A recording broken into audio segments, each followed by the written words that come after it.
Ngayon guys, meron akong gusto i-share sa inyo about dito sa GCash kung paano natin marirecover yung ating GCash account.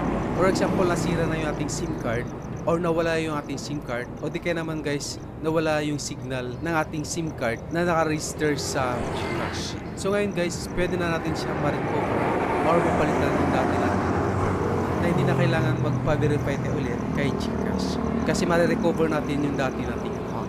Gagawin kasi natin guys, ipapalit natin yung bago nating SIM card dun sa dati nating SIM card na naka-register sa GCash. So make sure lang guys, yung gagamitin natin na bagong SIM card ay naka-register na sa SIM registration at hindi rin ito naka-register sa GCash. So ibig sabihin bagong-bago pa lang siya na hindi pa naka-register sa GCash. Para ma-recover natin yung ating GCash account, dyan sa cellphone mo guys, open mo yung application ng GCash. Then enter natin dito yung bagong SIM card na nabili natin na ipapalit natin dun sa ating GCash account.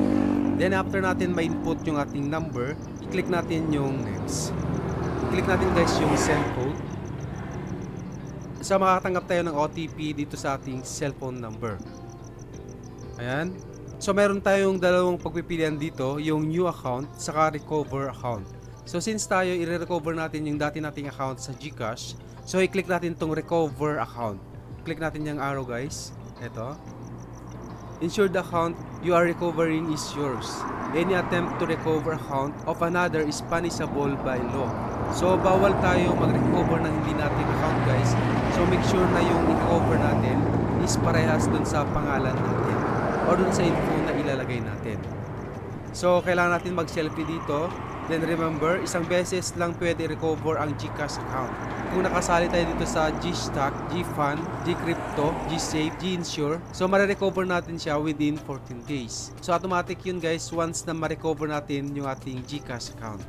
Then kung may laman naman yung ating GCash, so automatic nang malilink dun sa ating bagong number or dun sa ating bagong GCash account.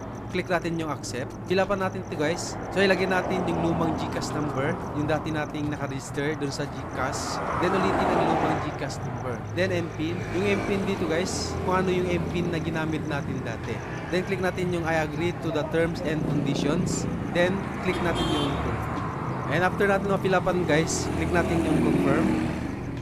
Enter your information. Make sure the information is true and correct. You can no longer edit these details once you click next. So make sure lang guys na tama yung mga information na ilalagay natin dito para magtugma dun sa nating GCash account para ma-recover natin.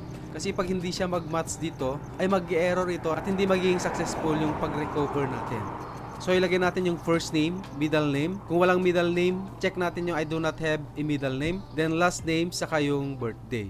After natin ma-fill upan, click natin yung next. Take a selfie to verify your identity. Click natin yung next guys, tapos magsi-selfie tayo.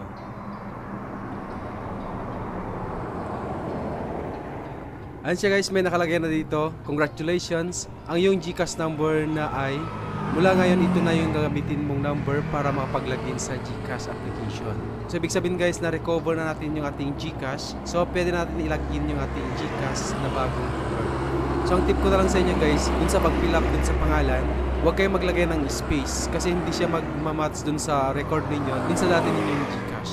Para magmatch yung record nyo dun sa dati ninyong GCash account. So try natin siya ilagin.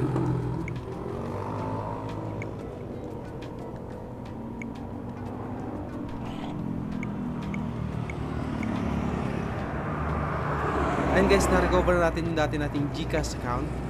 Nagamit natin yung bagong SIM card number.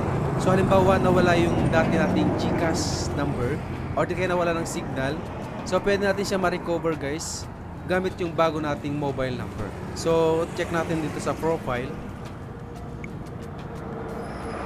So ayan siya, nakalagay na dito fully verified. So maganda dito guys, hindi na natin kailangan magpa-verify ulit sa GCash.